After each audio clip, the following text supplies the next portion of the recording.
Welcome back to the Fitness League, helping busy humans build strong bodies, sharper minds, and better lives. Join us each week as we cut through the noise, challenge the norms, and empower you to train smarter and live stronger. Tali says, the GLP-1 marketing to anyone and everyone seems to be getting out of control in the past few months, especially with what seems to be lax regulation of these drugs. I worry about the risk they pose in the shifting focus away from building sustainable habits like movement, nutrition, and sleep, and create a new kind of dependency culture. I'm also concerned that a two-tiered future will be created where only those who can afford drugs benefit. What do you all predict might happen in the next few years related to these drugs? It's hard to envision that demand will decrease. We'll be diving into this question and many more in today's Q&A episode. Welcome back, everybody. Welcome back. Welcome back. Happy Tuesday. It's been a few weeks since we've done a Q&A, or maybe 2 weeks. I don't even know. I think 2 weeks. And starting off with a banger. Diving right into the juicy stuff. Getting us right into GLP-1 controversy. I think it's interesting because I think it's just like maybe who I follow, or like I haven't been taking in as much content, so I don't see it, but I really don't see it anywhere. And I think it's interesting how, and we've talked about like how your algorithm is kind of catered to you, right? So if you're reading up on certain things or searching certain things or engaging with certain content, you're going to be showed that content more. So like, full disclosure, like I don't see this anywhere. To her point, though, like it's even on mainstream media. Like it's just regular commercials now. There's five generic brands for GLP-1s. I don't see any of that. We don't watch TV. I mean, I feel like in some ways we are very isolated from the rest of the world. But I do think you brought up a few great points here, Tali, and you always ask great questions. So I just want to say we appreciate your questions because they really kind of dive into the good stuff and get us to think. I also worry from the sense of just like how many young women are on social media, not even young women, like girls, like teenagers who may be following an influencer who is talking about this stuff, or maybe, you know, they're trying to get into the fitness. They see like similar to how we talked about, we would follow people like Ashley Horner and like Paige Hathaway and like all these like OG fitness influencers. And I think like, if I was entering the scene now and I saw these people talking about these things, would I be influenced by it? And I just worry for a lot of the younger generations that may just grow up thinking, oh, this is just what they do. This is what they do to get fit. This is how I lose the weight. This is the way that I should go. And I know it's not just the young ones we have to worry about too. It's everybody. But my mind goes there, like having a daughter. What would my teenage daughter think seeing something like that? And I do worry that that is almost becoming like the norm of messaging in regard to fat loss and just achieving a certain physique. Were those big names you just slung actually slinging GLP-1s? No. Okay. No, I'm just trying to compare it. Like that's who I followed back in the day. So I'm sure there's mainstream people slinging it now that maybe other younger girls look up to that are like their idol. Not that those were my idols, but you know what I mean? Like you look up to people in the industry and you think that you have to do things a certain way. I mean, even going back to like, I thought bodybuilding was the way. That is what everybody did. I thought that was how we approached fitness, and that I thought that was like the healthiest way to go about it. We know now that's not the healthiest or only way to go about it things. So I just think from like that mindset, these people see these other people who maybe didn't have hundreds of pounds to lose promoting these GLP-1s or like microdosing or whatever the new phrases are going around now. And they think that like that's the norm.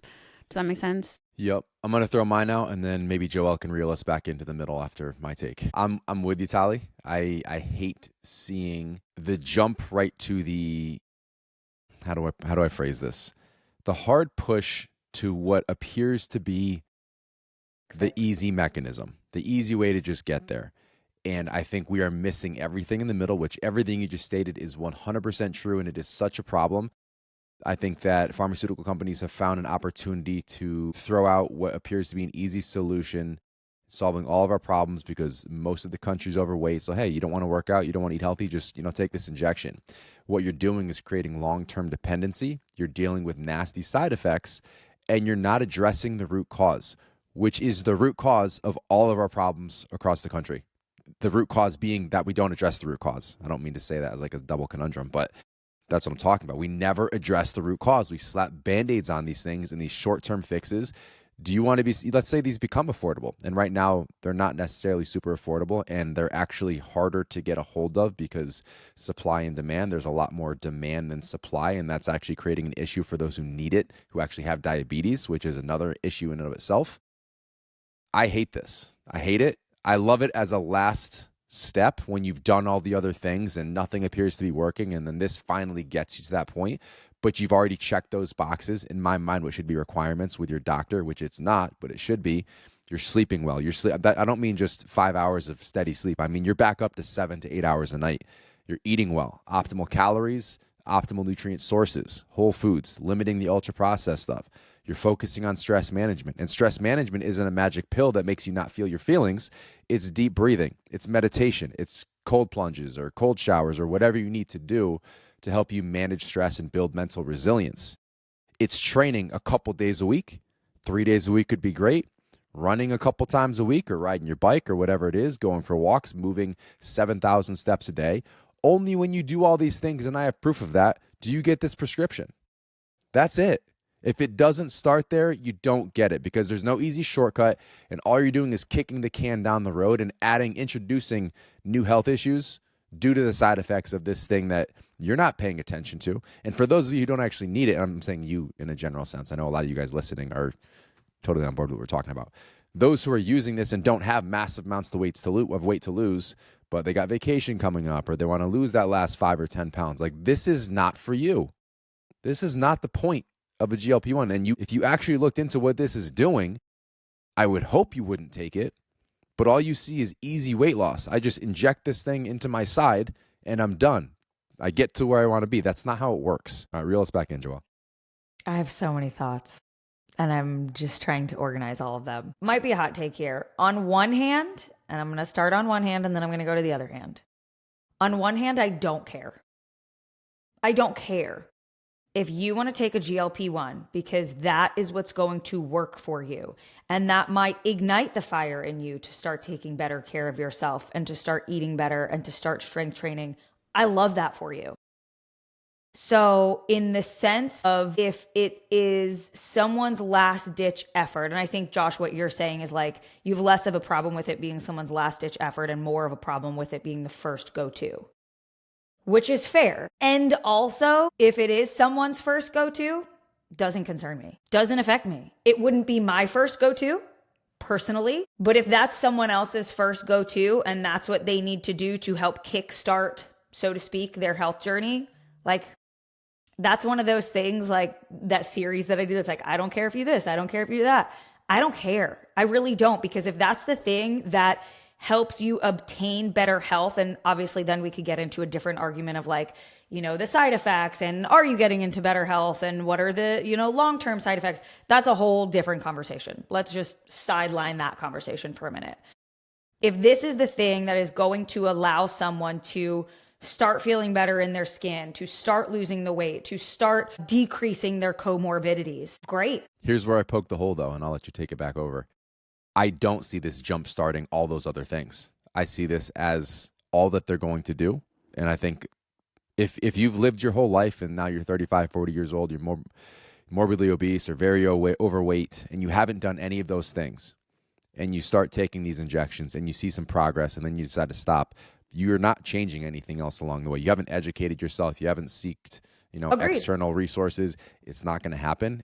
On top of that, where we're not seeing a ton of health benefits where they could be maximized in conjunction with the GLP-1 is you're not optimizing protein intake and they're not utilizing resistance training. So they are losing muscle and fat at very similar rates, and they're just becoming a smaller version of their unhealthy selves. And again, if you're morbidly obese, okay, you've got some benefit to just being a smaller version of that, but you're not moving the needle as much as you would think.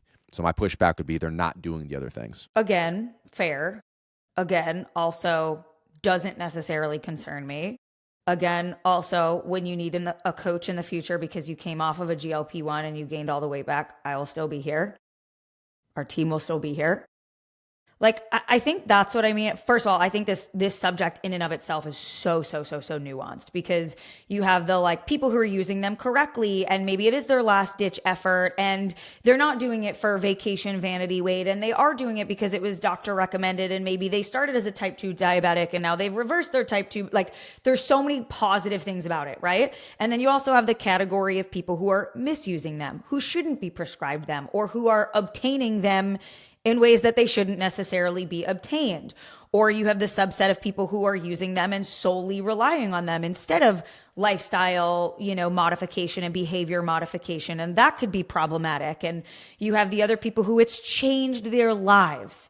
And it has motivated them now to go to the gym, and it has motivated them now to take care of themselves. Or maybe now they're on the maintenance dose, or maybe they've come off entirely because this was the kickstart to, them starting to lose weight and so on and so forth. There's so many different pockets of this, which is why I almost want to throw my hands up and just say, like, I don't care. If you want to do it, great. If you try it and it goes well for you, awesome. If you come off, or while you're on it, you see negative consequences, like, that is also very much a possibility. And I hope that you do your due diligence of researching as much as you can and speaking with your physicians as much as you can about something like this, so that you know the risk and the benefits and you can weigh out those risk and benefits. You also might not know the risk or benefit ratio really until you've been on them, or until you come off of them, and then you see what those effects are like.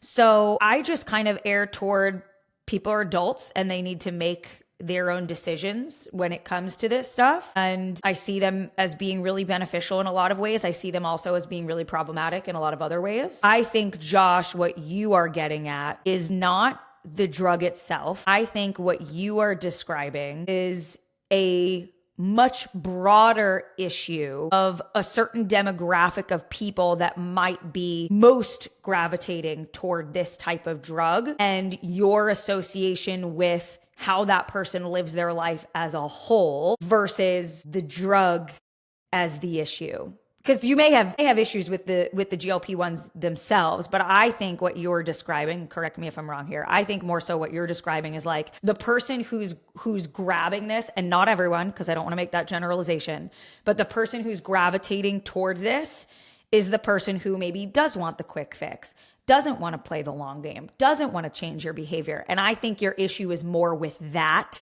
than the drug itself. Correct. To be very clear, GLP-1s, it's a peptide, and I'm very intrigued by peptides. I think there's a great potential in the future for utilizing specific peptides for specific things. There are certain side effects. I think there appear to be less side effects with peptides as a whole than a lot of medications and things out there. So that's super promising, and I love that. I've done a very, very short trial of peptides, did not respond well to everything that I was doing, but I'm intrigued by circling back to those again in the future. But again, I'm already doing all the other things. So to make this like very generalized, and maybe this makes sense, maybe this doesn't, but let's say someone taking, whether it was like a muscle growth peptide, or not that there are many specific for that, it's more so recovery or like growth hormone optimization, even testosterone in a sense. Like, I'm just going to take testosterone and I'm just going to get jacked by default. Huge muscles is going to be great, but I'm not doing anything else. I'm going to sip my tea and I'm going to sit on the couch, but I'm going to get so jacked and so strong and it's going to be great. It doesn't work like that. Things don't improve without taking care of the big rocks. Now, this will start moving things without hitting those big rocks, which I fear as not a placebo effect, but this false sense of things are really moving in the right direction and there's nothing else I have to do. Hey guys, real quick. If you've been listening and thinking, I need to start doing something for my health, but I don't have time for a full program, that is literally why we built the SDE Method app. It's a fitness app made for real people with real lives. Busy parents, working professionals, anyone juggling 100 things. You can get a smart, effective workout in around 30 minutes, some even closer to 20 minutes, and log out knowing you made progress. You can finally take the guessing out of your workouts. We have workouts designed to be done at the gym or at home, and you get access to all of them when you sign up. As life phases change, you can pick a new one that aligns better with what you have going on right now. And one more thing, we are also qualified for HSA FSA reimbursement.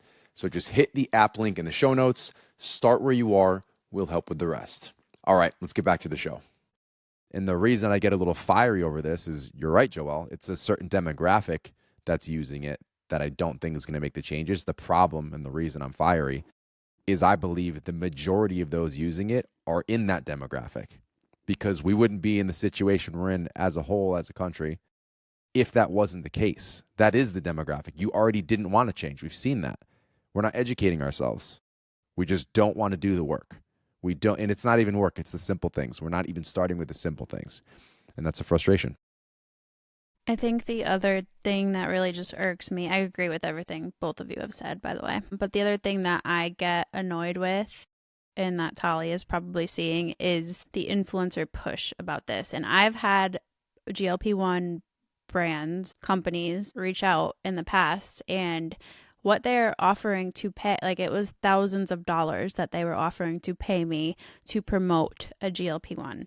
So knowing that, and then seeing the content that has been out there, that is all over the place, and it's an influencer who maybe lost a couple pounds, maybe they're using it, maybe they're not, and they're promoting this as, oh, look, I finally lost the last 5 pounds, I finally lost the last 10 pounds, I feel so good in my body, blah, blah, blah, blah, blah. Click the link here and you can too, and you just have to buy this thing. And they're making money off of that. That's what irks me, because then it becomes, that's where it feels like it's becoming mainstream, and also is like the new wave of marketing. Like when we grew up, it was all the magazines and whatnot telling you skinny and blah, blah, blah. We know skinny diet talk culture, whatever you want to call it. This is like the new wave almost of it that feels attainable, because so-and-so posted about this. She did it. I've been following her for years. I just have to click her link and I can do it too. Like, that's what drives me nuts about it. Well, that's exactly the same thing, because these guys and girls who are on the cover mags, the majority of them were using performance-enhancing drugs and telling you it was from this protein shake. It wasn't from the protein shake, and there's a little more transparency now, but I think it's a very similar correlation. And like yourself, they're going to pay you thousands of dollars and you would never touch it, but oh, here's my link in bio. And there are, for every one of you, there's a handful of people who will take that money, say they're using it, and capitalize on it. Just not transparent. I want to come back to one final thing that Tali asked, which was her actual original question at the end of all of it was, what do you all predict might happen in the next few years related to these drugs? It's hard to envision that demand will decrease. I agree. I don't think the demand is going to decrease. My prediction as of this point, as of this moment in time, is that demand is only going to increase. And I also predict that we're actually going to see a lot more research come out of its health benefits. That's my current prediction. And then I think it's going to become less and less, how do I word this? I think it's going to become less about it being prescribed to obese populations. I think there's going to be a lot more research in the upcoming years on its effects independent of weight loss. And I'm very curious to see what those shake out like. And if they shake out in a positive light, I think we're going to see a lot of people using them for other purposes outside of obesity.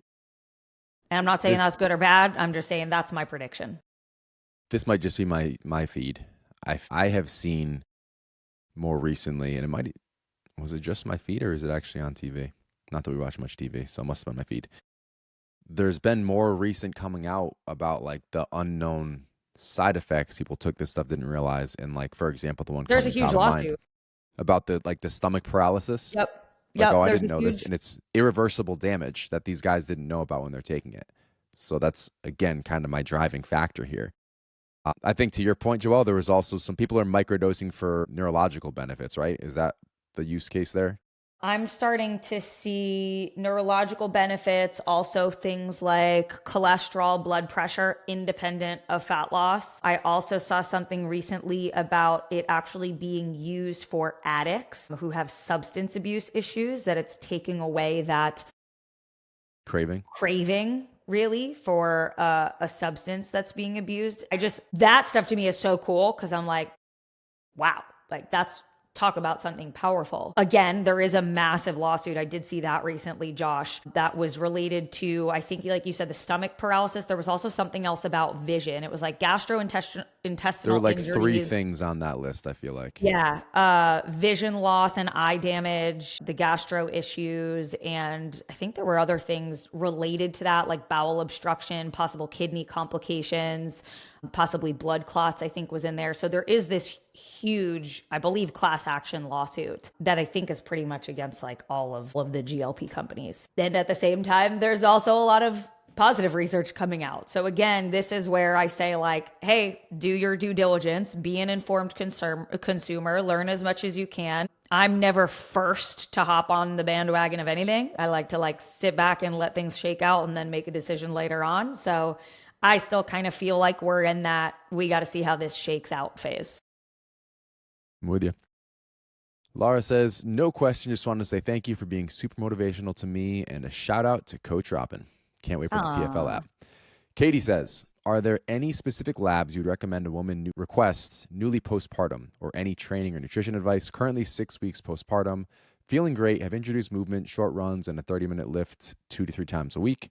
I feel like myself this time around and have focused on getting in protein and fruits and veggies, but weight is not shifting in the slightest. Not necessarily in a rush for it to, but expected it to stagger a bit. Thank you for all you do in the space. I always rave about you all to my family and friends. The podcast is always the highlight of my week. Thanks Katie. All right, labs and training or nutrition advice. 6 weeks postpartum.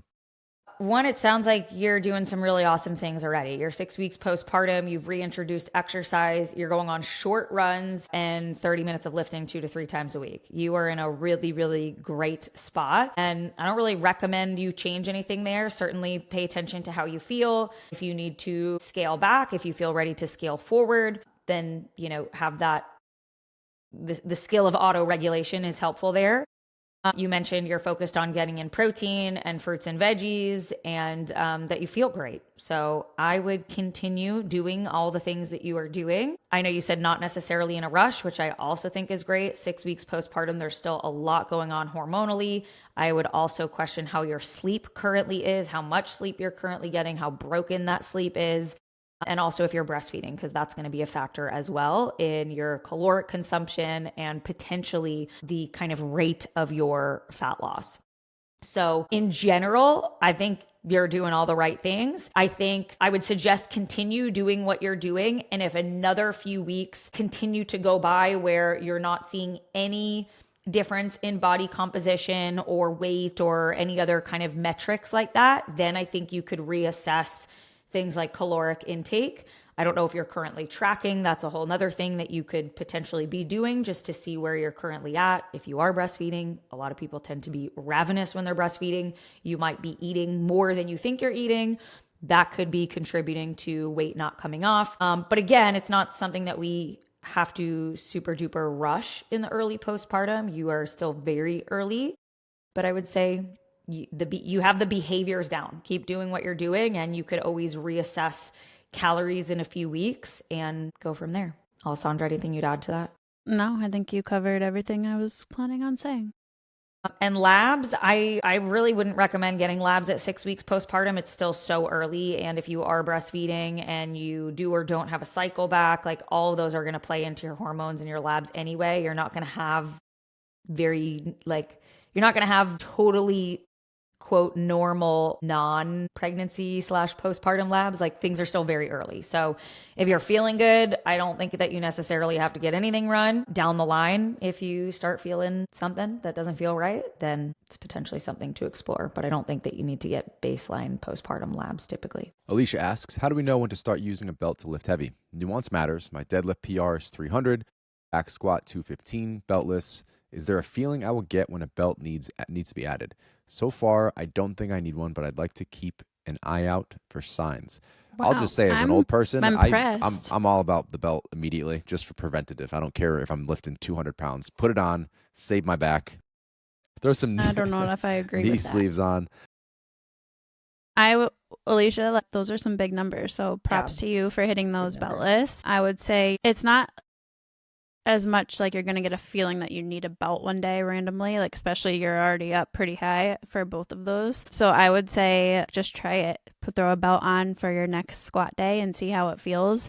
A belt is really just sort of an external cue to be bracing properly and kind of gives you something to push against when you're hitting those higher numbers. So it's not as much like a certain number on the bar that you need to throw a belt on for, or a certain time frame. It's more so just it can be a tool in your journey. Like some people really do like throwing on a belt if they have like super high volume squats, even if it's not like their PR that they're hitting. Like if you're going to be doing 3 sets of 12 squats with moderate weight and you want that belt there, especially as you do start to become more fatigued, it's going to be helpful. Comparatively, it's also going to be helpful when you do go for something like a 1 rep max. So I would say there's not like a set time frame, weight guideline as far as that, but it's something that isn't going to hurt anything to try, and you're at a where it can be helpful. And I even have changed my mind on this too over the years. Like I used to say, if you're a beginner, you don't need it, but it can be really helpful for a beginner to wear a belt too, because it does teach you to push and brace against the belt effectively, so it can help reinforce proper form. So again, it's not a number on the bar. It's more so just, do I feel like this is going to be something that's helpful? You might not know until you put it on.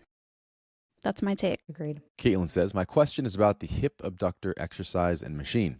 It is built into Muscle Mommy a lot, and I see a lot of variations of how people use the machine at the gym, and was wondering, are there benefits or reasons behind that? What are the benefits or reasons for leaning back against the pad versus hinging out at your hips and leaning forward more? Great question. I do love a hip abduction machine. So that is why you see them in Muscle Mommy. So neither is necessarily wrong. The hip abduction machine is obviously mainly going to target your glutes, but how you position your torso can kind of shift that emphasis a little bit on your glutes. So if you are leaned back against the pad and you're a little more upright and neutral, I would say that's the more like standard way. And it is definitely still effective for hitting your glutes in a pretty straightforward way.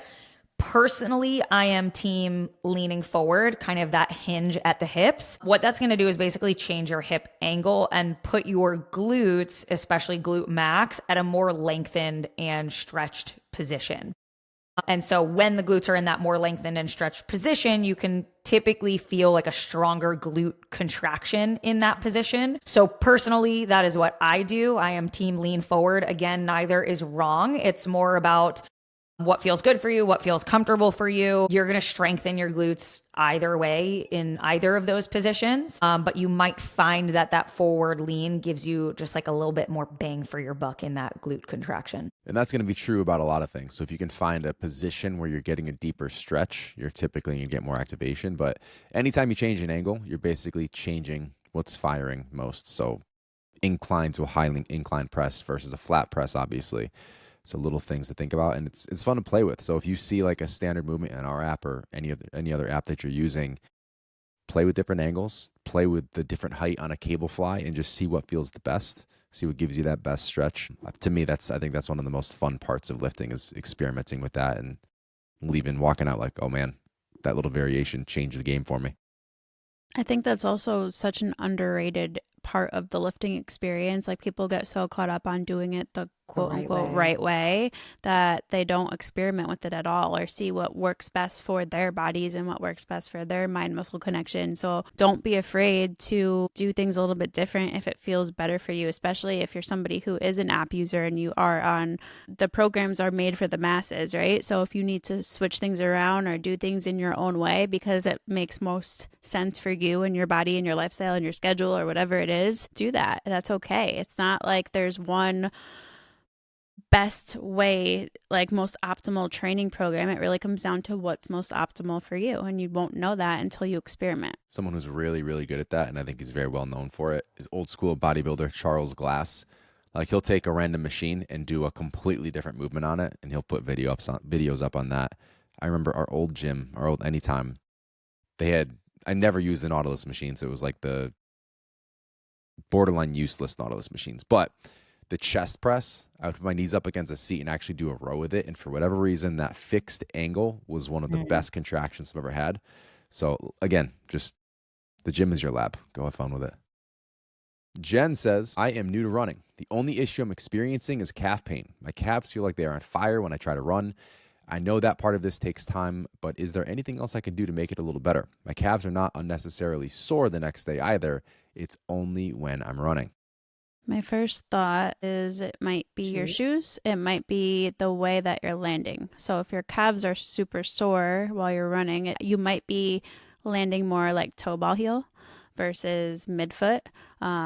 Or you might be heel striking more. It could be either, I think. So I would kind of just, it's hard because you don't want to like overly just hyper obsess over your running form. You want it to feel natural, but at the same time, like something I think about is making sure you're landing under your hips. Try to land more midfoot if you can, and take more steps. So a lot of people, when they start running and running slower, like we've been talking about, you'll overstride, or you'll kind of just start doing weird things that you wouldn't normally do if you were running at a slightly faster pace. So I would kind of just, make sure you're warmed up properly and try to take more steps, aka it's called increasing your cadence. And the more steps you take, the more natural and optimal it likely will be for you. Again, it might feel a little bit weird at first, but try to land midfoot. Look at your shoes if you're running in super old shoes, or it might just be a shoe that has a higher stack height, or maybe it's a super flat shoe. Like, you might need to go get fitted for what is best for your feet and your preference. So I would say those are probably the top two things I would recommend looking into, but I would say it's likely something that you're doing while running, since you're not super sore the next day either. It's just like while you're running. Alessandra, what's the shoe rule? Is it like 200 miles or 300 miles? Isn't there like some number that Day. Oh, it's higher than I thought. Okay, so Yep. every 300. Once you hit around, it could be anywhere from 300 to 350, but that's usually when you know it's time to get a new pair of shoes. Some people go through them a little faster. Some people, you can get a little bit more out of it, but that's the average that they recommend. I will say Brant was having all these aches and pains, like his ankles were bothering him, his knees were bothering him. He bought new running shoes. All of that went away. And then I've been on 3 whole runs now, guys, so I'm an expert on this, but I've been running in my like Flux footwear runners, which I really like. They're nice wide toe box, but they're also my like everyday walking shoe. So I was like, maybe I'll try like my old Noble runners, which I haven't worn in years, and I'll see if those feel any different. I'm not having any aches and pains when I run, but let me just try these and see if they feel any different. They felt terrible. I put on my Noble runners. They say shoes also like expire in a sense too. Like they break down. They used to be like my roll your eyes all you want in the city. Yeah, if you wore them in the city, forget it. But I just haven't worn them in years. So I was like, oh, they're probably, I don't know what I was thinking. Like I used to wear them all the time. Now I haven't worn them in years, and magically I'm like, oh, this is my less worn shoe. They felt terrible. My ankles hurt. My knees hurt the whole time. I was like, I never have knee pain. Why do my knees hurt? I'm like, never mind. Never, not touching the shoes. If it ain't broke, don't fix it. Yeah. Shoes make a big difference, and it is one of those things that you probably don't think makes a big difference, but like Brant, like once you get a new pair, it's like, what was I missing out on this whole time? He just said to me, when these current shoes that I'm using get like, when I run through too much of them, I'm getting Hokas. I'm like, oh my God. I'll connect with Brant over the Hokas this weekend. You'll have to brief him on the running shoe. Jordan says, that cute blue and pink Levolution hat, when can I get one? That was a special order, wasn't it? So that was a special Etsy order that I found. A lot of people really wanted it. So I might reach out to the guy and be like, hey, if we did like some kind of pre-order situation, can we, I don't know. We'll see. Yeah. They're cute though. Listen, if you're tired of the all or nothing cycles, the diet starts Monday, the I know what to do, I'm just not doing it feeling, we should probably talk. Our one-on-one online coaching isn't just about workouts and meal plans. It's about building something that actually fits your life. No cookie cutter templates, no guilt, just real coaching and real results. Plus, we've got a pretty big team, so we can even pair you with an expert who actually understands your lifestyle because they've gone through it too. If that sounds like what you've been missing, check out the link in the show notes to apply for coaching. Then we'll send you the link to book a free, no obligation consult call with our team. There are no hard closes. We won't even take your credit card over the phone. You'll get the details to sign up on your own time. And more good news, we are in fact qualified for HSA FSA reimbursement. One last thing, we even offer a 30-day money-back guarantee, so you have nothing to lose. What are you waiting for? Spots are limited, so apply today. All right, let's get back to the show.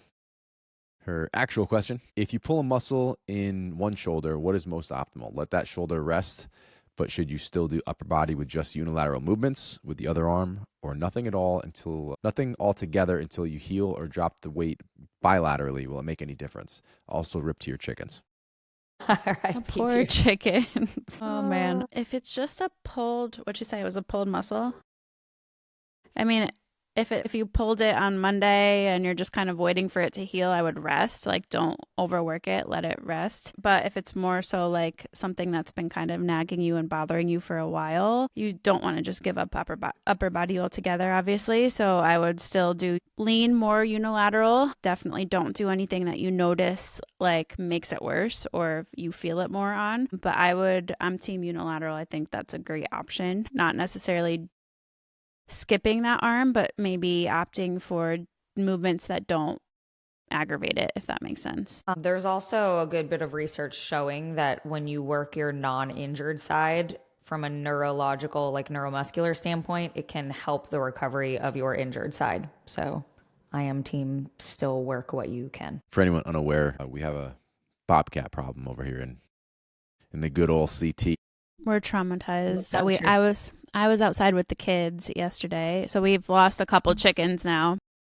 I was outside. See the whole massacre? You didn't see my text? I texted the group chat. You missed it. I did, but I didn't know how much you saw. No, I was throwing a football with Kai, which I will add. I threw a football really well yesterday. Random side note, I was really impressed with myself. I was like, oh, Kai, Mom's going to teach you football. Josh is probably Mom's going to teach you how to score goals in football. So I'm throwing the football. Wes is on a blanket in front of us. We're like right outside of our back door. Cal is our English bulldog. He always lays in our driveway when it's sunny. Like, he's a cat. He likes to lay in the driveway and like soak up the sun. Kona, our big Cane Corso Mastiff, is out there with us. All the chickens are free ranging. They're by our shed, maybe 50 feet away. And all of a sudden, they like all got flustered and are flying. And I see the Bobcat leap into the air, grab a chicken, and drag it into the woods. And me, Kai, and Cora are all standing there with our jaws open, like in shock. Everybody witnessed it. And Cal comes strolling out from the same direction. I'm like, did you talk to the Bobcat? Kona's chewing her ball, oblivious to the entire situation. And I'm like, you're supposed to be our guard dog. Did the Bobcat just try to eat you in the driveway? Wes is on a blanket, kicking his legs, trying to crawl her out. And I'm just like, that poor chicken is gone now. So I called, Josh is in the shower. I think I'm calling him. I'm like, the Bobcat is back. And he's like, is everybody okay? Do I need to come out there? I'm like, we're fine. And then Cora's like, what happened to the Bobcat? I'm like, yeah, I saw in your story. She's like, the Bobcat. The Bobcat. It was traumatizing, and I had bad dreams last night. But we're down to like 7 chickens. We lost half of our flock at this point. So they're all on house arrest at this point. Josh is happy about it. I mean, I was wondering how I get rid of chickens that aren't laying eggs. So it's not really a me problem. It's more so a them problem. But I did. It's just nature taking its course. I did secure the little door that lets them out in free range, unfortunately, until we figure out something else to do here, because it is illegal to kill a bobcat. So, but it's not illegal to kill a chicken. Not illegal to kill a chicken. Unless you're a bobcat. Unless you're a bobcat. So, Connecticut problems. Poor thing. Did it at least take it, like you said, it picked it up and just took it right into the woods? Yeah, but now I'm scared.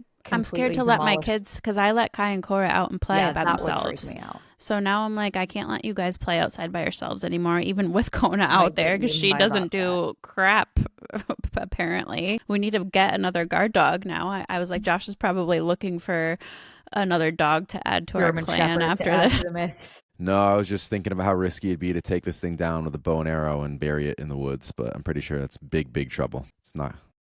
Well, the whole world is going to know now. Except for this whole podcast community. I'd like to report a man who's discussing potentially sniping a bobcat and burying it in his yard. I'd like to discuss an assassination. I'm not going to do it, guys. I'm not going to do it. Can't do it. It's doing me a favor. I'm pleased with the bobcat. I am pissed about, we're going to have to wait until this thing stops making its rounds for the kids. That's going to be annoying. Yeah, but I wish it would just go away. That's the only reason the death of the bobcat was still on my mind. Well, so after this all happened yesterday, I'm like, all right, we're going to turn this into a learning moment. And we're learning about predators through the wolf book that we're reading anyway. So I'm like, I'm going to pick the the Bobcat as our animal to study for this week, I guess, or next week. And Kai's going to learn all about a Bobcat, and hopefully we will learn that maybe do they hibernate in the winter? Like, hopefully they just go away. But we'll let you know if you're curious about Bobcats. I don't think we have Bobcats on Long Island. I can't help you there. I think you're good. I think we're all right. Carmela wants to know if it's okay to switch around the long run day programmed in the beginning half running program. Is it okay, Josh? It is okay to make it fit your schedule, use it when it works. You did this last week. I'm doing it this week too. We got a ton of coach meetings. So am I. So I don't have a hour and 40-minute chunk of time here today. So this will be a short run, 4 miles, and then tomorrow will be the long run, and then I was going to do my long run tomorrow too. Well, that's a bummer for you. I called it. Everybody heard me. I said it first. No, Carmela, it's fine. Like, so even with strength training, with running programs, like, you set it up however you want to set it up. You don't have to do the days in order per se. Just keep in mind, like, if the long run, what'd you say? Is she doing the begin half? So the long run is essentially one of your workouts for the week. I don't know if you're at the point where there's any speed workouts yet, but there's a speed workout, a long run workout, and then you have probably 2 more easy runs, not a workout. Those workouts, quote unquote, are more of your high intensity, like things you need to recover from. Make sure you go into on fresh legs. So I would just make sure you don't do like your speed work and then do your long run the next day, for example. So just be smart about how you set it up, but you can set it up however you want. And if it changes week to week because life or scheduling, that is totally fine. Says Joelle recently was on Jordan Syatt's podcast. Good episode, by the way. Thank you. She mentioned that her hair test with a functional doctor, and she was going through some hair loss and maybe some post-baby symptoms. Can you share more about that, your results, and if you're seeing success? Also, who you went through. 4 babies in 8 years has been hard on my hair. All my basic labs are good. Thank you. Sure. Thanks for listening to Jordan's podcast. It was a lot of fun. I'm glad you liked it. So yeah, I talked about on Jordan's episode, we were kind of talking about the nuance between like the functional medicine side of things and the conventional medicine side of things. And I had mentioned that I did this HTMA, which is a hair tissue mineral analysis, and had mentioned some symptoms and like, you know, I tried to go the conventional route and get some labs done. All my labs came back normal, but I was still having some symptoms that were not super explainable through the regular conventional labs that I got done, and everything looked fine on my regular labs. So Taylor Sappington is who I have always worked with for anything on the functional side. She was who I went through all of my gut stuff with, my PCOS stuff with, got my cycles back with. I know that her practice is a little bit different now. I don't know that she offers the same like packages then that I used then. Now I have, you know, a relationship with her over the last few years. So I'm at the point that I could just reach out to her and say, you know, hey, can you call me in this test? I'll send you over the money and we'll get on a call to review everything. But on Instagram, she's rooted with Taylor, ROOTED with Taylor. You could tell her I sent you. She is a very good friend of mine. So that's who I've worked with. In reference to sharing more about that, one of the big things that I was noticing was hair loss. It was not my regular postpartum hair loss. I did have postpartum hair loss with both babies. That postpartum hair loss stopped. And then a few months later, and I think part of what we're realizing now is, remember I got that crazy flu in February and I was super sick for like a full month. That started a whole new bout of hair loss for months. And so anyway, after I think that this like huge viral infection that I had was a big trigger to all of that, because I had hair loss. I had really, really bad fatigue after that flu that was just like not really going away and was very depleted, I think as a whole, from just like pregnancy, breastfeeding for 4 years essentially in a row. And then you add like sicknesses and all the daycare illnesses and flus and viruses and stuff on top of that. The best way that I could describe it was like my body was just feeling like depleted. Like, I know someone can't describe what like a vitamin or mineral deficiency feels like, but like that's what it felt like in a way. It just felt like depleted. Like, even I'm eating healthy and I'm training and I'm sleeping well, but like all of my big rocks are accounted for and like something still doesn't feel right. So I had first started with getting conventional labs. Those looked fine. I'm like, I still think something's weird here. I've also had a lot of just different gut symptoms. And so Taylor had helped me a ton with that in the past. And so that's when I reached out to her for the HTMA. So Long story short, lots of vitamin and mineral deficiencies, as I suspected. And now we are working on that through some herbs and some different supplements. So I will keep you posted. I'm still a few short weeks into that new protocol. So I'm starting to see a difference, but not fully there yet. So I will keep you posted on that. Ellie says, exclusively work out at home and follow build. I'm starting to reach a point where my weights aren't heavy enough to continue progressing, and it's not in the budget to expand at the moment. How else can I progress my lifts following build when I can't increase weight? Is it okay to increase reps despite what's programmed? And just to share, I really enjoyed episode 88. I listened during my lift, and I actually had a few emotional releases throughout the episode, which was wild to experience. Thanks for being you. I'm glad you enjoyed it, Ellie. That was our faith episode, right? Yeah, we got a lot of great feedback on that. So I do want to say thank you if you guys did listen to it. Like, it was fun for us to record, and I'm glad it was also well received. As far as Instagram, though, apparently after that post, I have one religious post in my life, and I'm like banned right now from Instagram. I'm not following community guidelines, apparently. I feel like it's a mistake. Really? Something happened. I couldn't post a story this morning. It got me flagged. My account status says everything's all clear, but I can't post stories because I'm not. I don't know. Anywho, they need Jesus. Build at home, limited weights. Yeah, so you can increase reps. You can do an extra set or two. You can also slow down the tempo, so more time under tension of the eccentric portion especially. Those are all ways you can essentially challenge yourself more without adding weight to whatever you're doing. So I would focus on, like, pick one to focus on and focus on that for this month. Or you can kind of combine, like, if you wanted to slow the tempo and let's say if 8 reps are programmed and you want to do 12 reps, perfect. So those are all ways you can still make sure you're progressing without adding weight. Anything else you guys would add? Agreed. Valerie says, do you guys think it's possible to progress running once a week, or do I need to have more sessions? No specific goals, just wanting to start. I'm 4 months postpartum with second baby, wanting to go back to playing soccer and other impact sports. I train 4 times per week with Build, and I love it. Do it. That's perfect. If that's what you want to focus on right now and still lift and play soccer, I think that's great. You don't have to run and follow a program that has you running 3 to 4 times per week. You have to do what makes sense for your schedule, your lifestyle.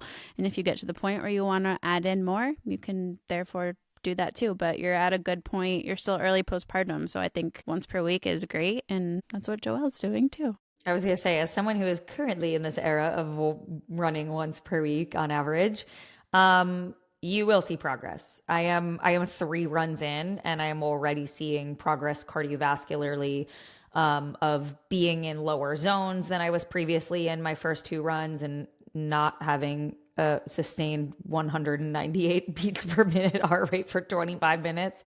So yeah, you will definitely see progress, and kind of similar to lifting, there's what we call newbie gains that happen with cardio adaptations as well. So even if you're running once a week, if you were training for a marathon, I'd say like, hey, might need to up that frequency a little bit. But for just the purpose of what you said, like, I want to get started, I want to do it, I want to feel more like an athlete and just kind of make some improvements over time.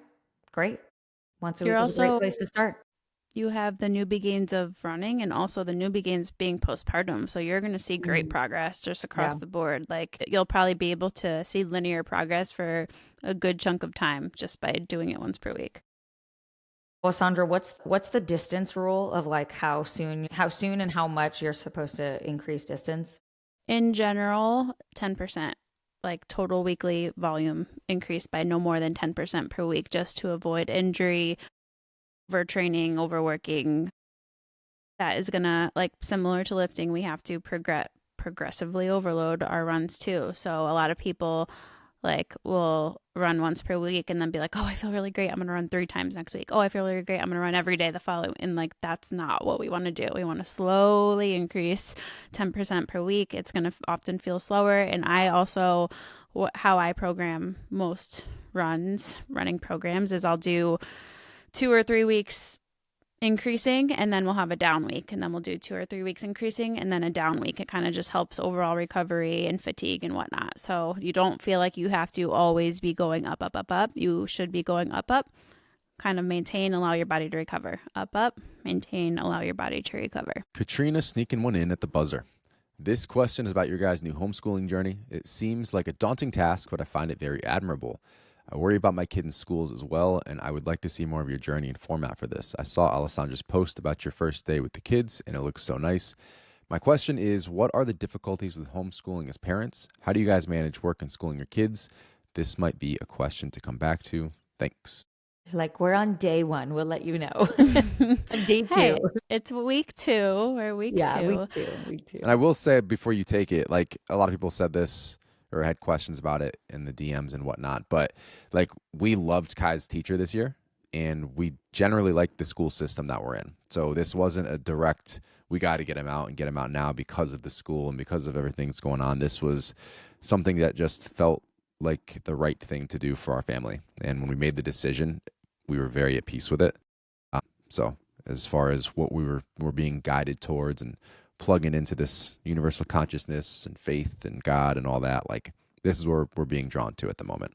It all aligned like in such a weird way. Like it's just crazy. Like I shared my faith journey and then you see this crazy boom happening like a week later. And I'm like, what? The timing of this is just wild. Homeschool. So it did also, like I will say, it felt very daunting for us for a long time. And we were scared to make that leap for a long time. And even last week, I'm like, is this the right decision? Like I'm a little bit nervous. And I think that just is it being new. Like anytime you do something new and there's a big life transition happening, it's going to feel nervous. Like I think about becoming a mom. I also felt nervous for that, but you just figure it out. And Josh and I have always just worked together to figure it out from the start in business, with our family, with how we parent, with just everything. And it definitely helps having a supportive partner who's completely aligned with everything that we do. So I will say like this would not work if we were not both fully in to it, but I will definitely continue to share. It won't be like the main point of my page, of course, but like I said, I want to sprinkle it in and it's part of our life now. And I know you guys like to see just how we live and do things. So what was her actual question? My question is, what are the difficulties with homeschooling as parents and how do you manage work and schooling your kids? So I think I've been talking about this to just a lot of my friends who are also kind of in that like pre-contemplation stage of homeschooling. You have to approach it in a way that makes sense for your family. And the beauty of homeschooling is that it can look completely different for every single family out there. It doesn't have to mimic what school is, but it also can mimic what school is if your goal is to eventually send your kid to school. So if you want to homeschool through elementary and you want to send them for middle school, maybe you do mimic more of what school looks like. Or there's people who go about it with the unschooling route and kind of learn on the go and learn wherever and take it outside and teach more in a way that is just like letting life happen. We're kind of approaching it with the mindset of like, we'll have dedicated school time. We're still following a curriculum, but we're also doing a lot of that unschooling too, like getting out in nature. And like I took Kai to the post office and I taught him how to use my debit card and I had him talk to the guy and hand him the package and learn how to mail a package. So like something that I've learned over the last 2 weeks, and again, we're totally newbies to this, but I am finding I'm so much more intentional with my kids now. Not that I wasn't before, but even more, like knowing that it's my responsibility to be their teacher and to be their leader. I'm so much more patient, intentional. The things that we're doing together, like it truly just feels like we're already making so many more memories together. And that might sound silly to say, but before it was almost like we were stuck in this whirlwind with no structure. And I was trying to work sometimes and they'd be here playing and I'd be like, go play with your sister or whatever it is. But like now we have just so much more mindfulness in our day. And it's been really, really great. Like I'm sure there's going to be hard days, but I have truly enjoyed it so much because I just find that I'm just truly more intentional with them. I don't know if that makes sense to hear from you guys, but like in my mind, like it's like, okay, we have certain tasks that we need to do together and apart throughout the day.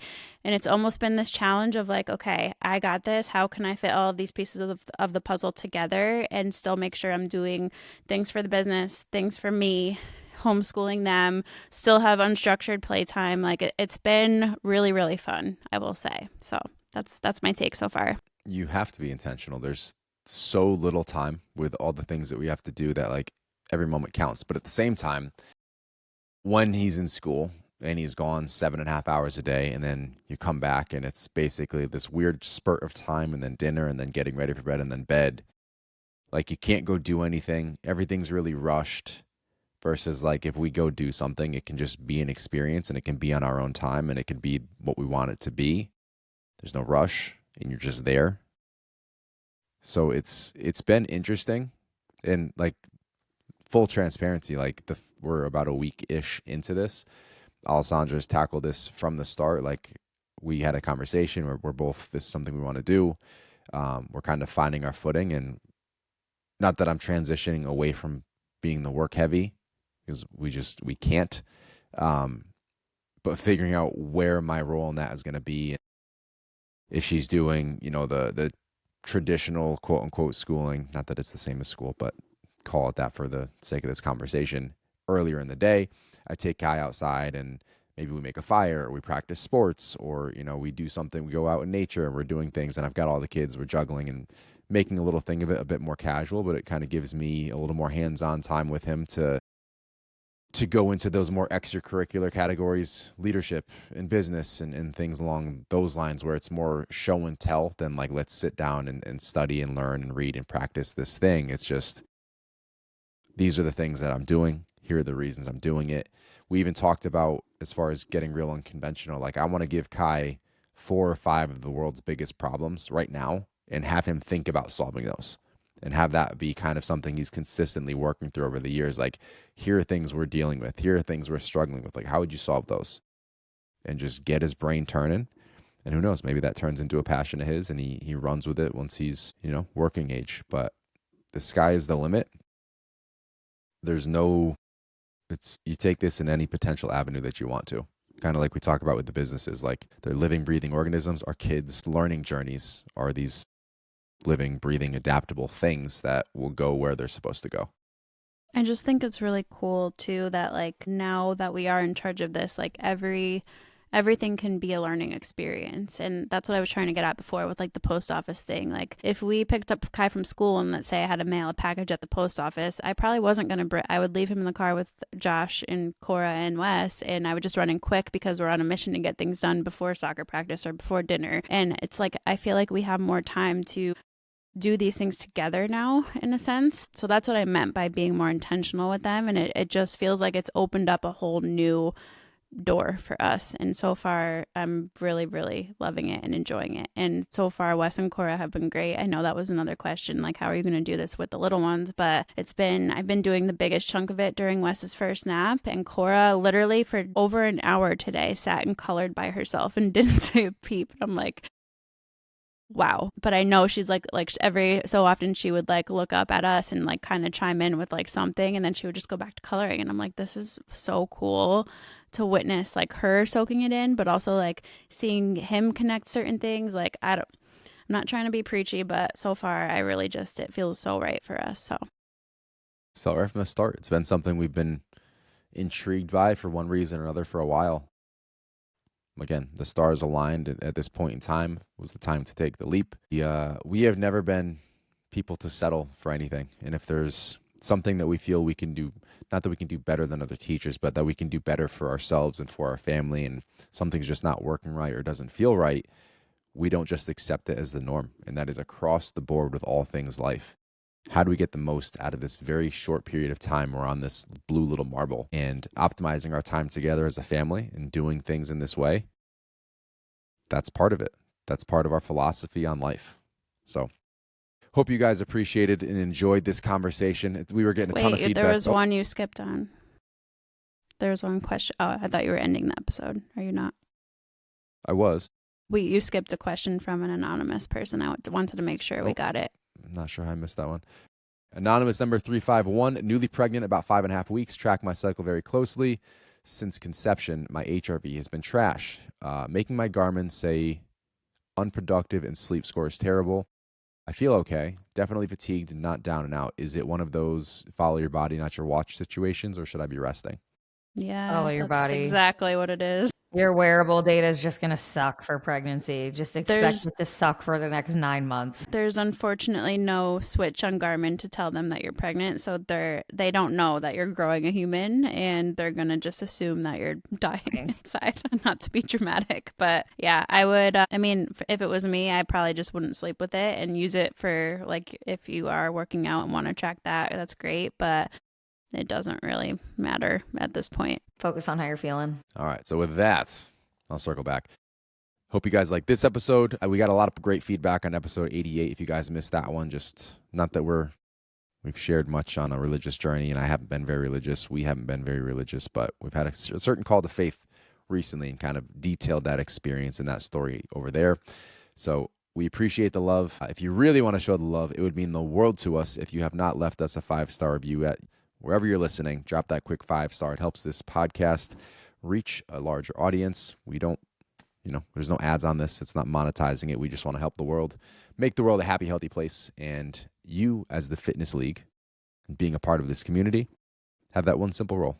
Just help this reach one more person. Share it with a friend. Leave a quick review. We appreciate the heck out of you just for being here. So thank you. And if you could leave us that review, we'd love it. So to sign off, we're going to wrap up this conversation with a reminder that change doesn't come in one big moment. It's built in the ways you keep showing up. Take what you learned today and build the best version of yourself for tomorrow. Where can they find you? I'm at Alessandra Skutnik. At Joelle Samantha. I'm at Josh Skutnik. And everything else you need is linked in the show notes.